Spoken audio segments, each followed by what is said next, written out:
제가 사진 한 장을 보여드릴 텐데요. 화면 보시면 되겠습니다.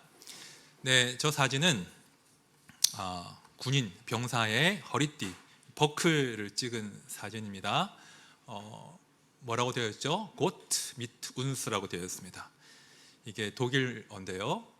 우리와 함께 하신 하나님, 혹은 하나님이 우리와 함께 하신다, 그런 의미를 갖고 있습니다. Gott mit uns. 여러분, 저 버클을 차고 전쟁터에 나간 군사가 어떤 군사일까요? 네, 그림을 잘 보시면 문양이 보이실 거예요. 나치의 문양이 보이십니까? 2차 세계대전 당시에 독일 군들은 Gott mit uns라고 하는 문구를 철모 옆과 이제 허리띠 버클에 새겨놓고 그렇게 전투했습니다. 우리가 나치의 잔혹함을 알지 않습니까? 그들이 참혹한 전쟁을 일으켰고요, 수백만의 유대인들을 학살했던 그런 사람들인데, Gott mit uns, 하나님이 마치 자기 편인 것처럼 선전하고 또 자기를 기만하면서 하나님의 이름을 오용했던 그런 아픈 역사이죠.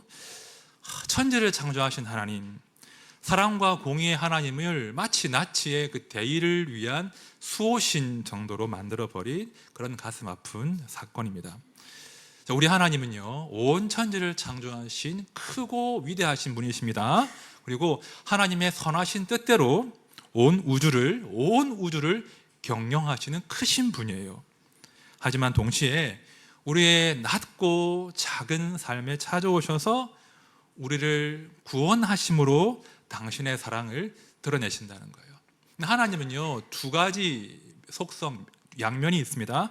한편으로는 우리와 함께 하시는 따뜻한 하나님이시죠. 이걸 이제 신학적인 용어로 하나님의 내재성이라고, 하나님의 내재성. 다른 한편으로는 우주를 창조하신, 감히 우리가 범접할 수 없는, 이해할 수 없는 크고 두려우신 하나님, 이것을 하나님의 초월성이라고 합니다. 성도들은요, 이 하나님의 초월성과 내재성을 동시에 붙들어야 돼요. 하늘에 계신 크고 위대하신 하나님이 이 땅에 내려오셔서 우리와 함께 하시고 우리를 사랑하신다. 그죠? 이 두 가지를 동시에 붙들어야 돼요. 만약에 하나님의 내재성만 강조하면 하나님을 우리가 마음대로 이용해 먹을 수 있어요. 아까 나치처럼 하나님 우리와 함께 하신다, 우리를 위로하신다, 우리를 승리하게 하신다, 이것만 강조하면 샤머니즘으로 빠질 수도 있습니다. 또한 극단적으로 하나님의 초월성만 강조해버리면 너무 하나님이 차갑고 멀리 계신 하나님만 되어버리는 거죠. 성도들은 따뜻한 하나님의 내재성과 크신 하나님의 초월성을 동시에 붙들어야 되는 거예요. 제가 지난주에 하나님 아버지가 자기 이름을 걸고 자신의 명예를 걸고 우리를 위하여 싸우신다, 우리를 구원하신다, 그런 말씀을 드렸는데요, 하나님의 사랑은요, 단지 우리를 위하여 싸우시고 우리를 죄와 사망의 권세에서 구원하시는 것으로 끝나는 것이 아니라는 거예요.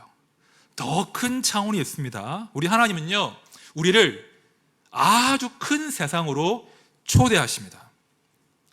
자, 지금까지 나를 지배하던, 혹은 내가 지배하려고 하던 나의 작은 세상, 나라, 왕국은 무너지게 하시고요, 하나님 나라의 한 백성으로 살게 하신다는 거예요. 그래서 예수를 믿으면, 하나님 나라의 백성이 되면 내가 무엇을 위하여 살아야 할지 새로운 삶의 명분과 대의를 발견하게 되는 거예요. 그러니까 세상을 바라보는 새로운 눈이 열릴 수밖에 없는 것이 하나님 나라의 백성의 그런 삶이라는 것입니다. 그것이 구원의 전체 그림이죠. 자, 오늘 주기도문 두 번째 시간인데요, 이렇게 기도하라고 하시죠. 10절입니다. 나라가 임하시오며 뜻이 하늘에서 이루어진 것 같이 땅에서도 이루어지이다. 여러분, 성도는 하나님의 나라와 하나님의 뜻을 구하는 자들입니다. 하나님, 저 멀리 하늘에만 계시지 마시고 우리가 사는 이 땅으로 내려오셔서 하나님의 나라를 펼쳐주십시오. 하나님의 뜻이 이 땅 가운데 이루어지게 해주십시오. 그것을 간구하는 자들이 성도예요. 성도는요, 하나님 나라, 하나님의 뜻이라고 하는 새로운 삶의 대의와 명분을 소유한 사람들이 바로 성도라는 거예요. 오늘 말씀 가운데 그 명분과 대의를 다시 한번 마음에 새기면 좋겠습니다. 자, 지난주일처럼 먼저 구약을 살펴보고 이제 10절 말씀을 풀어볼 텐데요. 자, 지난주에 이미 보았지만 자, 출애굽기 4장 말씀인데요. 우리 같이 한번 화면을 보고 읽어보겠습니다. 4장 22절, 23절이에요. 시작. 너는 바로에게 이르기를 여호와의 말씀에 이스라엘은 내 아들, 내 장자라. 내가 내게 이르기를 내 아들을 보내주어 나를 섬기게 하라 하여도 내가 보내주기를 거절하니 내가 내 아들, 내 장자를 죽이리라 하셨다 하라 하시니라. 자, 구약에서 하나님께서 이스라엘과 자신의 관계를 아버지와 아들의 관계로 처음 명시하신 구절이 방금 읽은 구절인데요. 이 구절은 또한 하나님의 선전포고라고 했죠. 그죠? 이스라엘 백성들을 지배하는 그 모든 바로의 권세, 혹은 죄와 사망이 지배하는 그 사탄의 그 모든 권세를 향한 하나님의 선전포고예요. 이스라엘은 내 아들이다, 내 장자다. 만약 바로 네가 내 아들을 풀어주지 않으면 내가 너의 아들을 죽이겠다라고 선전포고하신 장면입니다. 자, 이 메시지를 들고 이제 모세가 바로를 찾아가요. 바로를 찾아가서는 이스라엘을 보내주십시오 이렇게 이야기해요. 자, 바로가 어떻게 했겠습니까? 바로가 하나님의 그 선전포고에 압도를 당해가지고 순순히 풀어주던가요? 그렇지 않다는 거예요. 자, 5장 2절 말씀 우리 같이 읽어봅시다. 시작. 바로가 이르되 여호와가 누구이기에 내가 그의 목소리를 듣고 이스라엘을 보내겠느냐. 나는 여호와를 알지 못하니 이스라엘을 보내지 아니하리라. 바로가 뭐라고 하냐면 여호와가 누군데 감히 바로인 나에게 이래라 저래라 하는 거냐. 여호와라는 신의 이름은 내가 도무지 들어보지도 못했다. 처음 들었다. 요즘 쓰는 말로 듣보잡이라고 지금 한 거예요. 예, 여호와가 누군데 듣도 보도 못한 잡신이냐? 라고 지금 말하는 거예요. 감히 바로가 지금 여호와 하나님을 모욕하는 장면이에요. 여러분, 그 영린이라고 하는 단어 혹시 아세요? 영린? 영화로도 나와 있잖아. 영린. 영린이 무슨 뜻입니까? 이게 여기 이제 거스를 역자에 이제 린이 비늘 인자인데 용의 목에 거꾸로 난 비늘을 의미하는 단어가 영린인데 이게 왕의 분노를 상징하는 거예요. 왕의 분노. 영린을 건드렸다 그러면 이제 어떤 왕이나 그 권세자의 분노를 자아내는 거, 영린을 건드리다 이런 표현을 쓰는데 지금 바로가 왕이신, 온 우주의 왕이신 하나님의 영린을 건드린 거예요. 여호와가 누구냐? 나는 그런 이름 들어보지도 못했다. 내가 바로인데 무슨 그런 듣보잡 신 이야기를 하냐? 라고 하면서 하나님의 이름을 모욕하는 겁니다.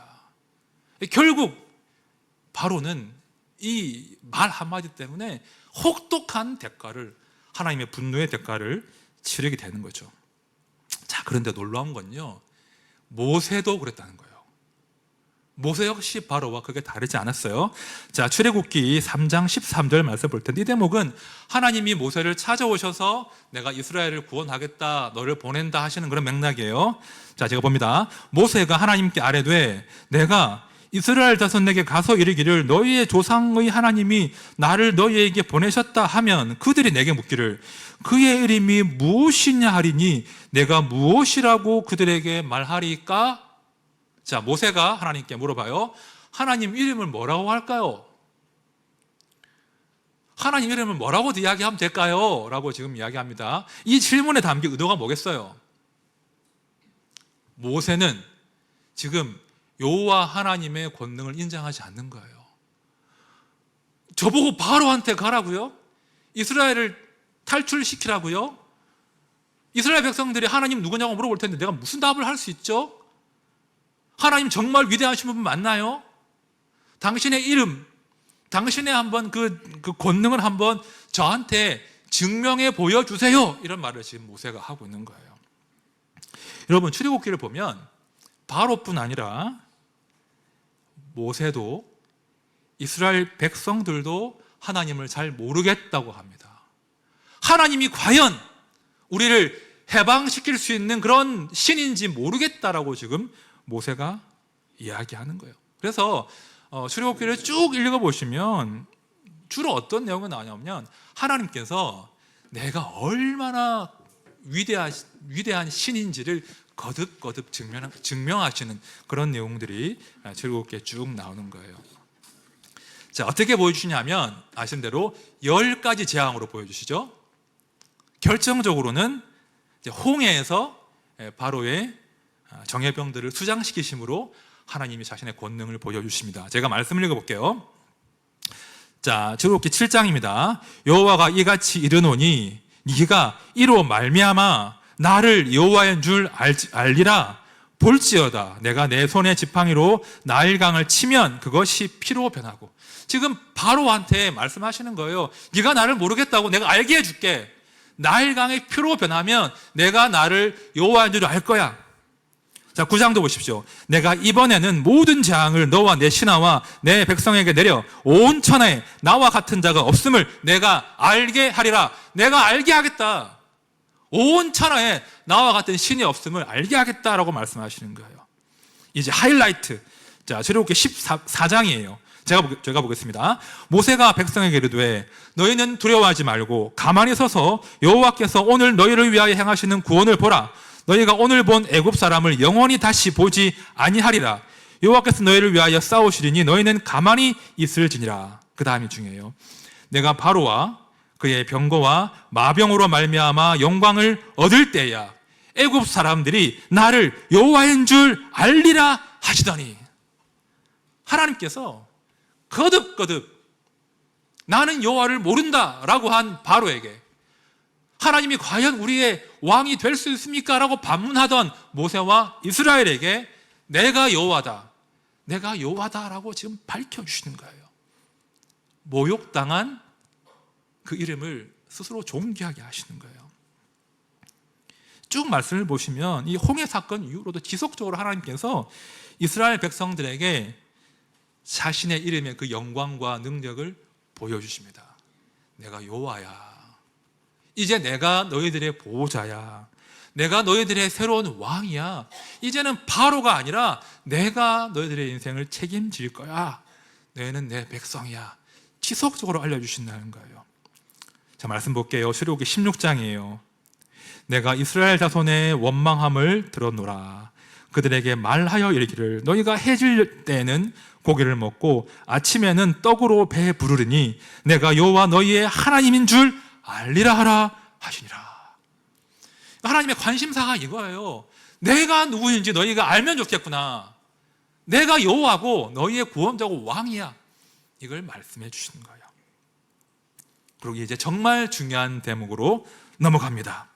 하나님께서 자신을 알려주시고 이스라엘을 구원하셨는데요, 그것이 끝이 아니라는 거예요. 그 다음 가장 중요한 장면이 남아 있습니다. 자, 출애굽기 19장 말씀 세 구절인데요, 우리 같이 읽어보겠습니다. 시작. 내가 애굽 사람에게 어떻게 행하였음과 내가 어떻게 독수리 날개로 너희를 업어 내게로 인도하였음을 너희가 보았느니라. 세계가 다 내게 속하였나니 너희가 내 말을 잘 듣고 내 언약을 지키면 너희는 모든 민족 중에서 내 소유가 되겠고 너희가 내게 대하여 제사장 나라가 되며 거룩한 백성이 되리라. 너는 이 말을 이스라엘 자손에게 전할지니라. 자, 내가 너희 이름, 내 이름 걸고 너를 위하여 싸우고 너희를 구원한 거 똑똑히 보았지? 내가 여호와인 줄 알겠지? 이제 감사하고 살아라. 이게 아닌 거예요. 그 다음 있다는 거예요. 그들을 구원하신 목적, 그들에게 자신의 이름의 영광을 보여주신 목적은 그들과 함께 하나님의 나라를 세우기 위함이었다는 것입니다. 너희가 예전까지는 바로에 놓였지 않냐. 하루하루 먹고 사는 것이 너희들의 인생의 목적의 전부이지 않았냐. 이제는 그런 시대를 끝났다. 더 이상 하루의 생존을 위한 시시한 인생 말고 너희가 내 소유고 내 백성이고 이제는 나와 함께 나라를 세우자. 그렇게 말씀하시는 거예요. 나와 함께 나라를 세워보자. 이게 얼마나 가슴 벅찬 이야기인지 아십니까? 예를 들어 보겠습니다. 제가 아는 가까운 지인이 용인시장으로 당선되셨습니다. 예를 드는 겁니다. 그분이 저를 찾아오셔서 목사님, 목회 잠깐 쉬시고 저와 함께 용인시를 위해서 섬겨보시죠. 이렇게 한번 제안한다고 가정해 봅시다. 좀 시시합니까? 바꿀게요. 제 친구가 정치를 잘해서 대통령이 됐어요. 저를 찾아왔습니다. 목사, 목회 그만두고 내가 지금 내각을 구성하는데 문화체육관광부 장관을 목사가 해라. 그래가지고 우리나라의 문화정책과 그 종교정책을 한번 멋지게 세워봐라. 이렇게 제안한다고 가정해 봅시다. 얼마나 가슴이 떨리겠습니까? 제가 수락은 할지 모르겠습니다.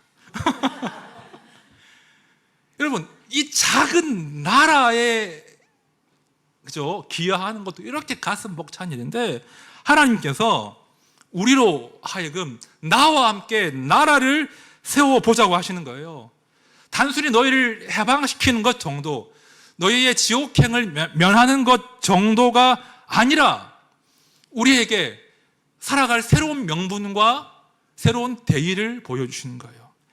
나와 함께 나라를 세우자. 사람이 통치하는 나라 아니라 하나님이 통치하시는 나라, 하나님의 공의와 통치로, 정의로 통치되는 나라, 더 이상 전쟁과 아픔과 질병이 없는 평화와 안식의 나라, 나와 함께 세워보자. 그런 목적으로 이스라엘을 구원하신 것이고 저와 여러분을 구원하신 거예요. 그것이 하나님의 뜻입니다. 자, 이런 구약의 맥락으로 한번 오늘 본문 말씀이죠. 6장 10절 말씀 우리 같이 한번 다시 읽어보겠습니다. 시작. 나라가 임하시오며 뜻이 하늘에서 이루어진 것 같이 땅에서도 이루어지다. 여러분, 이 기도는요 엄청난 특권이에요. 우리에게 하나님, 당신의 나라가 이 땅 가운데 세워지기를 원합니다. 당신의 뜻이 이 땅 가운데, 우리가 발 딛고 사는 이 땅 가운데서 이루어지길 원합니다 라고 요청하는 기도예요. 하나님, 나라 세웁시다. 이제 정말 이 땅 가운데 하나님의 나라가 필요합니다 라고 간청하는 그런 놀라운 기도가 20절의 말씀인 거예요. 제가 정말 힘주어 말하는데 별로 감동이 없어 보이십니다. 나라, 지금 우리 나라 있는데 뭘 또 나라를 세운다는 거냐. 사실은요, 이스라엘 백성들에게 이 기도는 굉장히 절박했어요. 왜냐하면 이 당시 이스라엘은 나라 잃은 백성들이었거든요. 중간에 잠깐의 독립기를 제외하고는 600년 가까운 세월을 강대국의 지배와 핍박과 압제 가운데 살았습니다. 지금은 로마가 유대를 다스리고 있죠. 그리고 유대의 지도자들은 로마에 아부하면서 동족들의 고혈을 짜내고 있었습니다. 자, 이런 상황에서 예수님께서 하나님의 나라를 구하는 기도를 하라는 거예요. 불의한 저 권력자들, 이방 나라를 제압하고 하나님의 나라, 하나님의 공의의 나라가 임하기를 기도하라고 지금 요청하시는 거예요. 우리나라 역시 일제 치하의 아픈 기억이 있지 않습니까? 최근에 광복절 지났죠. 35년간 너무나 참혹한 그런 시절을 보냈는데요. 특히 우리 믿음의 선조들께서 아픈 시절, 힘겨운 시절을 보냈습니다. 제가 사진 한 장 보여드리겠습니다. 이 사진은 신사에 참배하는 그런 사진인데요. 평양의 한 신사에서 참배하는 사진인데 목사님들이 신사 참배하는 모습이에요. 1938년 9월 10일 제27차 장로교 총회에서 신사 참배는 종교가 아니라 우리의 교리에 위반되지 않고 애국의 길이다 라는 결의를 합니다. 그러니까 신사 참배가 우상 숭배가 아니고 우리가 한국 시민으로서 당연히 해야 될 우리의 의무이고 애국의 길이다, 우리 목회자가 솔선수범하자라고 하는 결의를 하게 돼요. 그 결의를 한 9월 10일 바로 평양으로 달려가서 신사에 참배하는 모습이 저 모습이에요. 많은 이제 목사님들이, 교회 리더십들이 일제 치하에서 신앙을 꺾고 신사에 참배하고 동방요배했습니다. 자, 그런데 그때 신사 참배와 동방요배를 거부한 믿음의 선진들이 있었습니다. 나는 신사에 참배할 수 없고 동방 전황에게 절할 수 없다라고 라고 하면서 많은 우리 믿음의 선진들이 옥에 투옥당하시고 모진 고문을 당하시고 순교하셨습니다. 우리가 아는 주기철 목사님, 손양원 목사님, 많은 분들이 그렇게 고생하셨죠. 여러분, 그분들은요, 그 감옥 창살놈으로 하늘에 구름이 이상하게만 떠도 주님이 오시는가 보다 가졌대요. 그러니까 하늘에 구름만 좀 이상해도 주님이 오시는 것 아닌가라고 했다고 합니다. 얼마나 하나님 나라를 갈망했겠습니까? 하나님, 저 불의한 세력, 당신의 백성들을 압지 않은 이 강포한 나라를 심판하시고 하나님의 공의와 사랑의 나라가 이 땅 가운데 임하기를 갈망합니다 하면서 그들이 이 10절의 말씀으로 기도했다는 거예요. 자, 그럼 지금은요? 지금 우린 나라 가운데 살고 있지 않습니까? 지금 우리는 이 기도가 우리에게 의미가 없는 것일까요? 이 나라가, 이 땅이 안전합니까? 우리가 구축하고자 하는 우리의 세상, 우리의 그 세계가 지금 안전하냐 말입니다. 저는 요즘에 참 그런 단식을 많이 해요. 국내 정치 상황을 봐도 그렇고 전 지구적인 상황을 봐도 그렇고, 세상이 왜 이러나, 세상이 왜 이러나, 그런 생각을 할 때가, 그런 단식을 할 때가 너무나 많습니다. 국내 상황만 봐도 이 국민에게 주권이 있다라고는 민주주의 시대를 살고 있지만, 과연 이 나라가, 위정자들이 백성들의 평안에 관심이 있는가, 그런 단식을 하는 데는 너무나 많죠. 정권이 바뀌면 달라지겠습니까? 똑같아요. 나라가 정상이 아닙니다. 자, 우리 시대, 빅미의 시대라고 제가 늘 강조하죠. 내 뜻이 가장 소중하고 가장 중요한 그런 시대라고 이야기하지만, 내 뜻대로 되지 않는 좌절이 역설적으로 더 깊어지는 그런 시대를 살고 있지 않습니까? 내 뜻이 중요하니까 사람과 사람 사이, 혹은 정당과 정당, 무리와 무리 사이에 의견 조율이 안 돼요. 내 뜻만 중요하니까 갈등과 다툼이 끊이지를 않습니다. 세상 나라를 보아도 그러하고, 그렇죠? 우리의 삶의 지경을 봐도 그러하고, 도무지 이 땅이 정상이 아니에요. 뭔가 고장났습니다.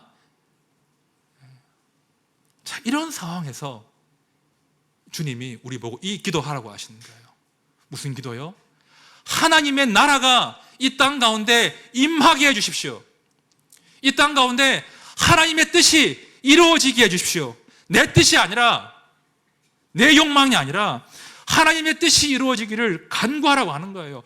그렇게 해야만 고장난 이 땅이, 고장난 내 삶이, 우리 가정이, 우리의 관계가 회복될 수 있으면 주님이 아시기 때문이에요. 메시지 성경은 10절에 이렇게 번역했는데 참 잘 번역했습니다. 메시지 성경의 번역이에요. 세상을 바로잡아 주시고 하늘에서처럼 땅에서도 가장 선한 것을 행하소서. 제발 세상을 좀 바로잡아 주십시오. 당신의 뜻만이 좀 서게 해주십시오. 기도할 수밖에 없는 그런 시절을 살고 있습니다. 오늘 저는 이 기도를 같이 공부하면서 여러분들에게 두 가지를 당부드리고 싶습니다. 우리가 정말로 하나님 나라가 임하기를 기도한다면, 첫 번째, 내 삶의 모든 영역에서 하나님의 뜻을 구하셔야 돼요. 모든 영역에서. 자, 마가복음을 보시면 하나님의 나라를 회개와 연결 짓고 있거든요. 자, 마가복음 1장 15절 말씀 우리 같이 읽어보겠습니다. 시작. 이르시되 때가 찼고 하나님의 나라가 가까이 왔으니 회개하고 복음을 믿으라 하시더라. 자, 우리가 하나님의 나라가 임하기를, 혹은 이 땅을 바로잡아 주시기를 진정으로 기도한다면 우리는 회개해야 합니다. 자, 회개한다는 건요, 단순히 내 죄를 뉘우치는 정도가 아니라 하나님의 주권에 관한 문제예요. 이 회개는요, 주권 문제예요. 나의 왕 되신 하나님 앞에 무릎 꿇는 것이 회개예요. 내 뜻을 고집하지 않고 하나님의 뜻을 구하고 경청하는 것이 회개입니다. 내 뜻대로 막 달려가지 않고 기다리는 것이 회개입니다. 내 삶의 모든 영역에서 주권이 바로 세워져야 돼요. 내 뜻을 버리고 하나님의 뜻이 무엇인지를 구하고 인내하는 것, 그것이 회개란 말입니다. 제가 두 주 전쯤에 이제 아들 키우면 한 번씩 큰 소리 나지 않습니까? 자주 나지 않습니까? 근데 저희는 아들이 하나라 그나마 좀 다행이긴 한데 엄마와 아들이 한 번씩 이제 투닥거리거든요. 제가 가만히 지켜보니까 제가 화가 나는 거예요. 저도 아들한테 안 되겠다. 제가 아들 혼 잘 안 내거든요. 안 믿으시는 분위기인데 저 혼 잘 안 내요. 혼을 잘 안 내는데 그날은 제가 개입해야 되겠다. 이 녀석을 내가 단단히 한번 교정해 줘야겠다. 그런 마음이 들었어요. 그래서 회초리를 하나 찾아야지 하고 이제 막 찾는데 없어요. 그런데 야구방망이가 하나 보이는 거예요. 옳지, 야구방망이 딱 들고 속에 이제 화를 딱 품고 이제 아들 방에 딱 들어갔습니다. 그리고 제 뒤로 방문을 닫고 문을 잠궜습니다. 여기 앉아. 제 마음은 오늘 아들이 기억에 남을 만한 날로 만들어줘야겠다. 기억에 남는 날. 제가 딱 방망이 들고 이제 소위 빠따 친다 그러잖아요. 한 번도 해본 적이 없는데 그만큼 제가 좀 마음에 좀 결심이 선 거예요. 안 되겠다 싶어가지고. 근데 아들이 앉아서 저를 보는데 그 애처로운 눈빛을 보는 순간 제가 아차 싶은 거예요. 아, 내가 지금 뭐 하고 있는 거지? 내가 아들의 상황을 전부 다 아는 것이 아닐 텐데 내가 혹시 잘 몰라서 이렇게 제 분노를 폭발하면 혹시 아들의 인생이 이 기억에 남을 만한 일 때문에 조금 힘겨워질 수도 있을 텐데 그런 마음이 확 몰려오는 거예요. 그러면서 순간 제가 마음속으로 기도하고 회개했어요. 하나님, 제가 이 아들의 인생이 하나님께서 책임지시고 만들어가는 인생인데 제가 순간의 분노를 참지 못하고 빠따를 치려고 했습니다. 하나님 용서해 주십시오. 그리고는 제가 전혀 목소리를 높이지 않고 아들과 조용히 대화를 잘했습니다. 그 대화의 내용과 결과는 제가 다음 주에 공개하도록 하겠습니다. 여전히 속이 시원하진 않아요. 하지만 제가 아들 두고 나오면서 다시 한번 이를 악물고 기도했어요. 하나님, 맞습니다. 하나님께서 우리 아들의 인생을 책임지실 건데 내가 뭐라고 아빠의 그 권위를 가지고 내 뜻을 강요하려고 했겠습니까? 하나님 용서해 주십시오. 여러분, 우리가 만주하는 많은 문제들의 근원이 뭐겠습니까? 내가 하나님 되려고 하는 거예요. 다른 것 아니에요. 그러니까 아담의 범죄도 그랬고요. 내가 하나님 되려고 하는 것, 내가 재판관과 심판자가 되려고 하는 것, 그것이 모든 인생의 근원적인 문제 아니겠습니까? 내 뜻을 이루기 위한 고집과 다툼이 우리 인생사 많은 크고 작은 문제의 원인이라는 거예요. 우리가 하나님의 뜻 앞에, 주권 앞에 머리를 숙여야, 내 뜻을 고집할 것이 아니라 머리를 숙여야 고장난 이 땅이, 고장난 조국교회가, 고장난 우리 가정과 우리 아이들의 삶이 정돈될 수 있음을 인정하는 거예요. 그것이 회개예요. 주님, 내 뜻이 아니라 주님 뜻입니다. 내 분풀이가 아니라 주님 영광 드러나기를 소망합니다. 그래서 제가요, 사실은 식사 때마다 이 기도를 항상 하거든요. 한 번도 빼놓지 않고. 오늘 대표 기도할 때 나왔던 성경 구절인데 이런 구절로 제가 항상 기도해요. 그런즉 너희가 먹든지 마시든지 무엇을 하든지 다 하나님의 영광을 위하여 하라. 이 악물고 이 기도하셔야 돼요. 하나님, 제가 무엇을 하든지 내 삶의 모든 영역에서 먹든지 마시든지 무엇을 하든지, 이 마신다는 말은 술을 의미하거든요. 심지어 그런 자리에 갈지라도 제가 하나님의 영광을 위한 것이 무엇인지 고민하고 살게 해주십시오. 그것이 회개예요. 우리의 주머니가 회개해야 돼요. 우리의 통장과 신용카드가 회개해야 되고 스마트폰이 회개해야 돼요. 돈을 쓰는 방식이 회개해야 되고 시간을 보내는 방식이 회개해야 되고 내가 사람을 대하고 내 뜻을 관철시키는 내 의사를 표현하는 그 방식이 회개해야 돼요. 내 뜻이 아니라 하나님의 뜻만 드러나게 해주십시오. 이런 마음으로 만사를 대하면 좀 신나요. 제가 요즘에 설거지하고 밥 차릴 일이 좀 많거든요. 제가 재능이 있더라고요. 네, 설거지를 하면서도 밥을 차리면서도 얼마나 고될 수 있잖아요. 하지만 이것 때문에 하나님의 영광이, 하나님의 뜻이, 우리 아이들이 먹고 배부를 수 있다면, 아이들이 편안할 수 있다면 충분히 의미 있는 것이죠. 아들 이야기 하나 더 할게요. 비밀입니다. 절대 말하지 마세요. 제가 이제 아이들 먹으라고 제가 요리한 건 아니고 육개장을 사다가 뜯어가지고 냄비에 부어가지고 이렇게 딱 당면 얹어가지고 이제 불 데우기만 하면 먹을 수 있는 상태로 딱 렌즈 위에 올려놓고 카톡을 보냈어요. 아이들한테.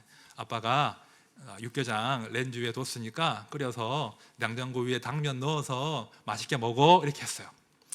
그러면 이제 큰애들 둘이 답을 해야 되잖아요. 딸은 답을 해요. 그리고 제가 쓴 글에 엄지척 이렇게 했습니다. 아들은 답글도 안 달고 카톡에 체크 표시 아세요? 체크.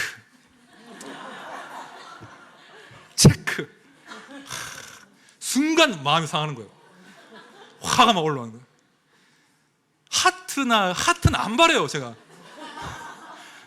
체크. 우리가 만사에 최선을 다하고 사랑하고 살고 싶지만 이렇게 우리의 마음을 욱하게 만들 때가 있습니다.